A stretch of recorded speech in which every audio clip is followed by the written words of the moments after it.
We're at the second intermission. Time for 32 Thoughts presented by GMC and the new Sierra AT4X. Jeff, Marek and Elliotte Friedman. And Elliotte, what do we hear on Brendan Gallagher? Anything yet? Well, we'll get to Gallagher in a sec. Let's do Josh Norris first. And so Ottawa had a great week. They won 3 in a row, including 6-2 over Arizona today. But at the end of that game, Josh Norris goes off.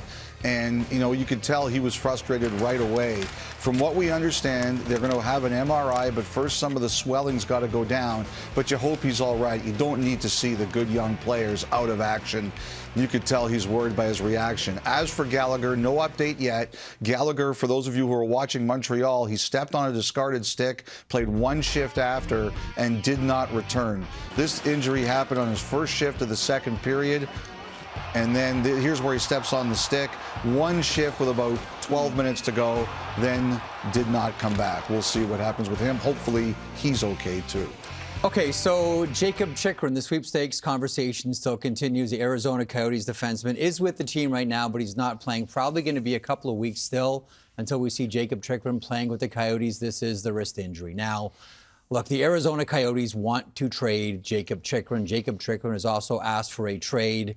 The price for the defenseman remains high. It's essentially the equivalent of 2 first-round draft picks plus. So that would be a combination of prospects, picks, and players as well. The Coyotes were in Ottawa this afternoon, as we all know, and listen, it doesn't sound like the Ottawa Senators, although there has been some talk between the two, they don't want to let go of Shane Pinto or Ridley Gregg or Jake Sanderson or anyone like that. So as Elliott's reported, there doesn't seem to be a path there, Ron. But you look to other teams that have a deep prospect pool and maybe the need for someone like Jakob Chychrun. I think we're all starting to wonder more and more about the Los Angeles Kings. Elliotte, you had that heating up on the Jeff Marek radio show. And Jeff, the show was just great this week. Peter DeBoer, the interview on Tuesday, wasn't that great? Yeah. And Jason Robertson, obviously, for your podcast. But the other nice moment came when you talked about Jack Rathbone and just said, it's hard to separate the human from the hockey player for me, folks. So don't expect an objective observation. But go ahead on, Rathbone. Well, you know how I feel about Rathbone, the greatest number 3 to ever wear, greatest to ever wear number 3 for the Canucks over Kevin Bieksa. But he's going to make his season debut tonight.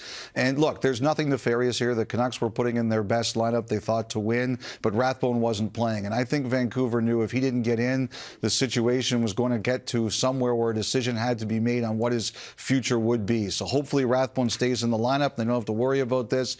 But I think everybody was worried about what would have to happen if he didn't get in the lineup. Now, something similar is playing out with the Carolina Hurricanes and Ethan Bear, who has not yet played this year. Again, I don't think this is anything nefarious. The Hurricanes are icing their best roster, they think, but Bear wants to play. He hasn't played yet. Now, from what I've been told, the Hurricanes are telling other teams, look, we don't have a cap problem. We're not keeping 50% of Ethan Bear's salary if we're not getting a good return or we're getting a minimal return. We believe this is an NHL player. They've been close a couple of times. I think Vancouver was one of the teams, but Bear wants to play. So either in the next little while, someone's going to make the offer better or to make Carolina say yes, or maybe he gets in the lineup, or maybe he goes on waivers. But I also think this one is coming to a head because Bear just wants to play like any player would. Stay with you for a moment. Australia for the NHL. Yes, so sometime over the next week or two, the NHL is going to be having a site survey in Australia. And it's nothing firm, but I do believe the league is looking at playing a couple of games there.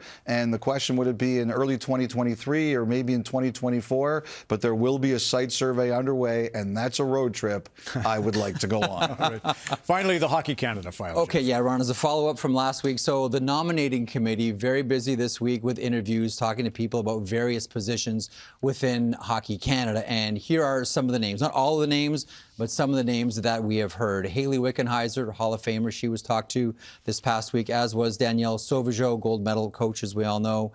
Therese Brisson was interviewed as well. Now, I think a lot of people see her maybe as a successor to Scott Smith as the next CEO. We'll see.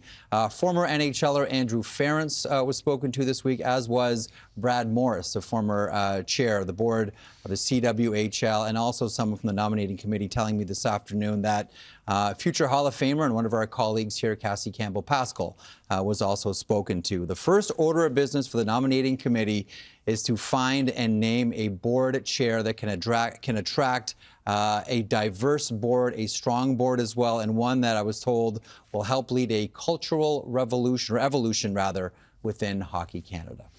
Excellent, men. Short break, frisky game going on, as you know, at Canada Life in Winnipeg. When Bobby Orr was hit by Pat Quinn, it was a case of a left-hand shot coming up the right-hand side. And that's always tricky if you lose your sight of the puck. Watch what happens to Nick Robertson. Actually, almost happened to Tavares, too. But there you go with the big hit by Josh Morrissey. The boomerang effect. Everything circles back. Kevin and Jen join us next.